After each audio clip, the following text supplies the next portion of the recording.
Welcome back dears. നോമ്പിൻ്റെ ദാഹവും ക്ഷീണമൊക്കെ മാറ്റാനായിട്ട് അയൺ റിച്ച് ആയിട്ടുള്ള ഒരു അടിപൊളി ഡ്രിങ്ക് എങ്ങനെയാണ് ഉണ്ടാക്കുന്നതെന്ന് നമുക്ക് നോക്കിയിട്ട് വന്നാലോ. ഞാനിവിടെ ഒരു പാനിലേക്ക് 2 ടേബിൾ സ്പൂൺ റാഗി പൊടി ചേർത്ത് കൊടുക്കുന്നുണ്ട്. അതിൻ്റെ കൂടെ തന്നെ ഒരു 1/2 ടേബിൾ സ്പൂൺ കൊക്കോ പൗഡർ കൂടിയും ചേർത്ത് കൊടുക്കുന്നുണ്ട്. ഇനി അതിലേക്ക് നമുക്ക് 1 കപ്പ് വെള്ളം ചേർത്ത് കൊടുക്കാം. ഇതെല്ലാം കൂടി നന്നായിട്ടൊന്ന് മിക്സ് ചെയ്തെടുക്കുകയാണ് വേണ്ടത്. കട്ടിയൊന്നും കെട്ടാതെ വേണം നമ്മളിതൊന്ന് ഇളക്കിയെടുക്കാനായിട്ട്. ഈ സമയത്തൊന്നും ഞാൻ ഫ്ലെയിം ഓൺ ചെയ്തിട്ടില്ല കേട്ടോ. സ്റ്റവ് ഓൺ ചെയ്യാതെയാണ് ഇതൊന്ന് മിക്സ് ചെയ്തെടുത്തിട്ടുള്ളത്. ഇത് നന്നായിട്ട് കട്ടയൊന്നും കെട്ടാതെ നമ്മൾ മിക്സ് ചെയ്തതിന് ശേഷം നമുക്കിത് ലോ ടു മീഡിയം ഫ്ലെയിമിൽ വെച്ചിട്ട് ഒന്ന് തിളപ്പിച്ചെടുക്കാം. ഇടയ്ക്കൊന്ന് ഇളക്കി കൊടുക്കാനായിട്ട് മറക്കരുത് കേട്ടോ, അല്ലാന്നുണ്ടെങ്കിൽ അടിയിലൊക്കെ പിടിക്കാനൊക്കെ ചാൻസ് ഉണ്ട്.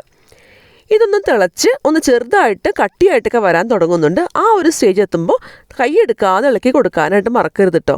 അതേപോലെ ഫ്ലെയിം ഏറ്റവും ചെറുതീയിൽ വെക്കാനായിട്ട് പ്രത്യേകം ശ്രദ്ധിക്കണം കേട്ടോ. നമ്മുടെ റാഗി പൊടിയും അതുപോലെ കൊക്കോ പൗഡറൊക്കെ നന്നായിട്ട് വെന്തൊക്കെ വന്നിട്ടുണ്ട്. ഇനി നമുക്ക് ഫ്ലെയിം ഓഫ് ചെയ്യാം. ഇത് ഒരുപാട് കുറുക്കിയെടുക്കേണ്ട ആവശ്യമില്ല കേട്ടോ, ഈ ഒരു കൺസിസ്റ്റൻസി മതിയാവും.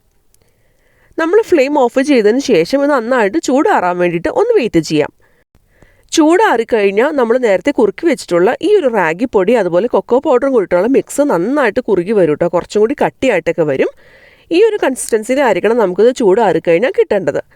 ഇനി നമുക്ക് ഈ ഒരു മിക്സിനെ ഒരു മിക്സിയുടെ ജാറിലേക്ക് ഒന്ന് മാറ്റി കൊടുക്കാം. നമ്മൾ സാധാരണ ജ്യൂസൊക്കെ അടിക്കുന്ന വലിയ ജാറിലേക്ക് നമുക്ക് ഈ ഒരു മിക്സ് ഒന്ന് മാറ്റി കൊടുക്കാം. ഞാൻ നേരത്തെ പറഞ്ഞതുപോലെ നമ്മളിപ്പോൾ ഉണ്ടാക്കുന്നത് അയൺ റിച്ച് ആയിട്ടുള്ള ഒരു ഡ്രിങ്കാണ്. അപ്പോൾ അതിലേക്ക് വേണ്ടിയിട്ട് ഞാനിവിടെ 5 ഡേറ്റ്സ് അഥവാ ഈന്തപ്പഴം എടുത്തിട്ടുണ്ട്. അതിൻ്റെ കുരുവൊക്കെ കളഞ്ഞ് ചെറിയ കഷ്ണങ്ങളാക്കി നുറുക്കിയതിന് ശേഷം കുറച്ച് വെള്ളം ഒഴിച്ച് അരമണിക്കൂർ ഒന്ന് കുതിർത്ത് വെച്ചത് ഇതിലേക്ക് നമുക്ക് ചേർത്ത് കൊടുക്കാം. ഇനി ഇതിലേക്ക് നമ്മൾ മധുരത്തിന് വേണ്ടിയിട്ട് 1/2 കപ്പ് ശർക്കര പാനിയാണ് ചേർത്ത് കൊടുക്കുന്നത്. എത്രത്തോളം മധുരം ആവശ്യമുണ്ടോ അത്രയും ശർക്കര പാനി നമുക്കിതിലേക്ക് ചേർത്ത് കൊടുക്കാം. നന്നായി ഉരുക്കി അരിച്ചതിന് ശേഷം വേണം ഒഴിച്ചു കൊടുക്കാനായിട്ട്. ഇനി ഇതിലേക്ക് നമുക്ക് 1 കപ്പ് നന്നായിട്ട് തണുപ്പിച്ച് വെള്ളം ചേർത്ത് നന്നായിട്ടൊന്ന് അടിച്ചെടുത്തൊന്ന് കൊണ്ടുവരണം. ഇപ്പോൾ നമ്മൾ വെള്ളമൊക്കെ ചേർത്തിട്ടൊന്ന് നന്നായിട്ട് അടിച്ചെടുത്ത് കൊണ്ടുവന്നിട്ടുണ്ട്. ഇനി ഇതിലേക്ക് നമുക്ക് 1 കപ്പ് നന്നായിട്ട് തണുപ്പിച്ച പാല് ചേർത്ത് കൊടുക്കാം. കാച്ചി ചൂടാറിയതിന് ശേഷം തണുപ്പിച്ച പാലാണ് ചേർത്ത് കൊടുക്കേണ്ടത്. ഇനി ഇതിലേക്ക് 2 ടേബിൾ സ്പൂൺ ചോക്ലേറ്റ് സിറപ്പ് വേണമെന്നുണ്ടെങ്കിൽ ചേർത്ത് കൊടുക്കാം. ഇത് തികച്ചും ഓപ്ഷണലാണ് കേട്ടോ. കുട്ടികൾക്കൊക്കെ കൊടുക്കുമ്പോൾ കുറച്ച് ഫ്ലേവർ ഒന്ന് കൂട്ടി കൊടുക്കാനായിട്ട് മാത്രം വേണമെന്നുണ്ടെങ്കിൽ മാത്രം ചേർത്ത് കൊടുത്താൽ മതി. ചേർക്കണമെന്ന് ഒരു നിർബന്ധമില്ല കേട്ടോ. ഇനി ഇതെല്ലാം കൂടിയിട്ട് ഒന്നുകൂടി നമുക്കൊന്ന് അടിച്ചു കൊണ്ടുവരാം. നമ്മുടെ അയൺ റിച്ച് ആയിട്ടുള്ള റാഗി മിൽക്ക് ഷേക്ക് ഇവിടെ റെഡി ആയിട്ടുണ്ട്. ഒന്ന് ടേസ്റ്റൊക്കെ നോക്കുക. മധുരം മിനിമം ആവശ്യമുണ്ടെന്നുണ്ടെങ്കിൽ ശർക്കരപ്പാനി തന്നെ ചേർത്ത് കൊടുക്കുക കേട്ടോ. ഇത് ഒരുപാട് തിക്കായിരിക്കില്ല എന്നാൽ ഒരുപാട് ലൂസും ആയിരിക്കില്ല. ആ ഒരു കൺസിസ്റ്റൻസിയിൽ വേണം നമ്മൾ മിൽക്ക് ഷേക്ക് റെഡിയാക്കി എടുക്കാനായിട്ട്. നന്നായിട്ട് തണുപ്പിച്ച് തന്നെ കുടിക്കാനായിട്ട് പ്രത്യേകം ശ്രദ്ധിക്കണേ. എന്നാൽ മാത്രമാണ് നല്ല ടേസ്റ്റ് ഉണ്ടാവുള്ളൂ. ഇനി നമുക്കിതിൻ്റെ മീതെ കുറച്ച് ചോക്ലേറ്റ് സിറപ്പ് വെച്ചിട്ട് ഒന്ന് ഗാർണിഷൊക്കെ ചെയ്തെടുക്കാം കേട്ടോ.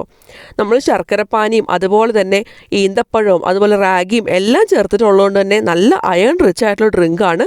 നോമ്പിൻ്റെ ദാഹവും ക്ഷീണമൊക്കെ മാറ്റാൻ പറ്റിയ ഒരു അടിപൊളി ഡ്രിങ്കാണ് കേട്ടോ. ഇപ്പോൾ വെക്കേഷൻ സമയമൊക്കെ ആയതുകൊണ്ട് കുട്ടികൾക്കൊക്കെ ഇടയിലൊക്കെ ഒരു എനർജി ഡ്രിങ്കായിട്ടൊക്കെ കൊടുക്കാനും പറ്റിയൊരു അടിപൊളി ഡ്രിങ്കാണ്. അപ്പോൾ എല്ലാവരും ട്രൈ ചെയ്യണേ.